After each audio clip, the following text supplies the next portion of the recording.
ഇന്നത്തെ നമ്മുടെ വീഡിയോയിൽ നമ്മൾ സാധാരണ ഔട്ട്ഡോറിൽ നമ്മൾ കാണിക്കുന്ന മിസ്റ്റേക്കുകൾ, അപ്പോൾ ഇന്നത്തെ ടൂർണമെൻറ്റിൽ നമ്മൾ സാധാരണ കാണിക്കുന്ന മിസ്റ്റേക്കുകളാണ് ഈ കാണിക്കുന്നത്. ഇത് കണ്ടില്ലേ, ഇപ്പോൾ തന്നെ നമ്മളൊരു സ്മാഷിന് വേണ്ടി ശ്രമിച്ചു, അത് ഫെയിലായി. ഇതൊക്കെ നമുക്ക് യൂട്യൂബിലൊക്കെ നോക്കിയാൽ ചിലപ്പോൾ കിട്ടണമെന്നില്ല, ഇതെല്ലാം പെർഫെക്റ്റ് കളികളായിരിക്കും കിട്ടുക. നമ്മുടെ മിസ്റ്റേക്കുകൾ മാത്രം ഒരു വീഡിയോയിൽ ഇപ്പോൾ കാണിക്കുകയാണ്. ഇത് കണ്ടില്ലേ, ഇതിപ്പോൾ ഒരു പാരലായിട്ടൊരു ഷോട്ടിന് ശ്രമിച്ചു, അത് നെറ്റിൽ കൊണ്ടു. ഇതൊക്കെയാണ് നമ്മൾ കളിക്കുന്ന കളികൾ. അപ്പോൾ ഇത് കണക്ക് റിയലായിട്ടുള്ളത് കാണണമെങ്കിൽ അത് വളരെ കുറവായിരിക്കും. പെർഫെക്റ്റ് ആയിട്ടുള്ള കളികൾ മാത്രമായിരിക്കും നമ്മൾ യൂട്യൂബിലും കാര്യങ്ങളിലും കണ്ടിട്ടുണ്ടാകുക. ഇത് കാണുമ്പോൾ നമുക്ക് നമ്മൾ കളിക്കുന്ന പോലെ, അല്ലെങ്കിൽ അത്ര പെർഫെക്റ്റ് അല്ലാത്ത, എന്നാലും കളിക്കുന്ന ആൾക്കാരാണ്, നല്ല കളിയുള്ളവരുണ്ട്. പക്ഷേ അത്ര പെർഫെക്റ്റ് ആയിട്ടുള്ള ഷോട്ടുകൾ ചിലപ്പോൾ നമുക്ക് റിസീവ് ചെയ്യാനോ അല്ലെങ്കിൽ അടിക്കാനോ ഒന്നും പറ്റണമെന്നില്ല. അപ്പോൾ നിങ്ങളിത് കണ്ടു നോക്കുക. ഇതിൽ ഉണ്ടാകുന്ന മിസ്റ്റേക്കുകൾ നിങ്ങളും കളിക്കുന്നവരാണെങ്കിൽ ഉറപ്പായിട്ടും വരുത്തുന്നതാണ്. അപ്പോൾ ഇതിൽ നമുക്ക് ഡീറ്റെയിൽ ആയിട്ട് നോക്കാം.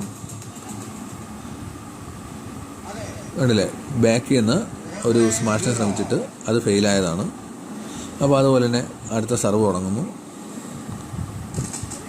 സർവ് റിസീവ് ചെയ്ത് ബാക്കിലേക്ക് കൊടുക്കുന്നു, വീണ്ടും അത് ബാക്കിലേക്ക് തന്നെ വരുന്നു.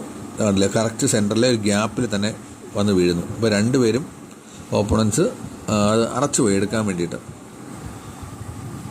അടുത്ത ഇതിൽ കാണിക്കുമ്പോൾ ഒരു കണ്ടില്ലേ, അടിയിൽ നിന്ന് സർവ് എടുക്കാൻ നോക്കി, റിസീവ് ചെയ്യാൻ നോക്കിയതാണ്. പക്ഷേ അത്ര അടിയിൽ നിന്ന് എടുത്തു കഴിഞ്ഞാൽ ചിലപ്പോൾ നെറ്റി തട്ടാനുള്ള ചാൻസ് ഉണ്ട്. ഇത് ബാക്ക് കൊടുത്തു, തിരിച്ചും ബാക്ക് പോയി.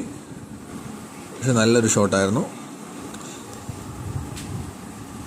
അതുപോലെ അടുത്തത് റിസീവ് ചെയ്യാൻ നിൽക്കുകയാണ്.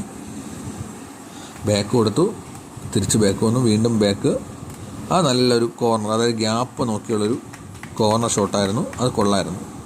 അപ്പോൾ അതുപോലെയുള്ള ചില നല്ല ഷോട്ടുകളും നമുക്കുണ്ടാകുന്ന മിസ്റ്റേക്കുകളൊക്കെ നമുക്കിതിൽ കാണാൻ സാധിക്കും. ഇത് കണ്ടില്ല, അത് റിസീവ് ചെയ്യാൻ സാധിച്ചില്ല, അത് പെർഫെക്റ്റായിട്ട് റിസീവ് ആയില്ല.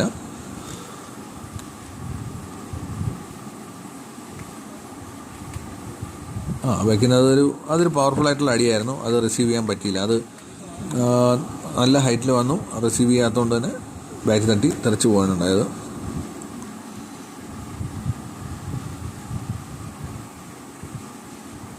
അതും പെർഫെക്റ്റായിട്ട് നിൽക്കുകയായിരുന്നു. കാരണം ആ സെൻറ്ററിൽ നിൽക്കുന്ന ആളിന് അത്രയും പൊങ്ങി വന്നുകൊണ്ടാണ് അയാൾക്ക് അത്രയും ചരിച്ച് ആ ഒരു ഈസി ആയിട്ട് അത് എടുക്കാൻ പറ്റിയത്. പക്ഷേ അടുത്ത സർവ് ചെയ്ത സമയത്ത് സർവ് മിസ്സായി. വീണ്ടും ഓപ്പണൻ്റ് ടീമിൻ്റെ കയ്യിൽ കളി വന്നു. അത് നേരെ ഔട്ട് പോയിരിക്കുകയാണ്. അപ്പോൾ നമ്മൾ ആ കളിക്കുന്ന സമയത്തൊക്കെ ഔട്ടും കാര്യങ്ങളൊക്കെ ഒരു ചെറിയ ഗസ് ഉണ്ടായിരിക്കണം. ഒരുപാട് ബാക്ക് വരുവാണെങ്കിൽ നമുക്ക് ബാക്ക് ലൈൻ്റെ ഒരു ഐഡിയ ഉണ്ടാവണം, എവിടെയാണ് ഔട്ട് എന്നുള്ള ഒരു ചെറിയൊരു ഐഡിയ. അപ്പോൾ ഇതുപോലെയുള്ള വീഡിയോസുമായിട്ട് നമുക്കിനിയും കാണാം. ബൈ.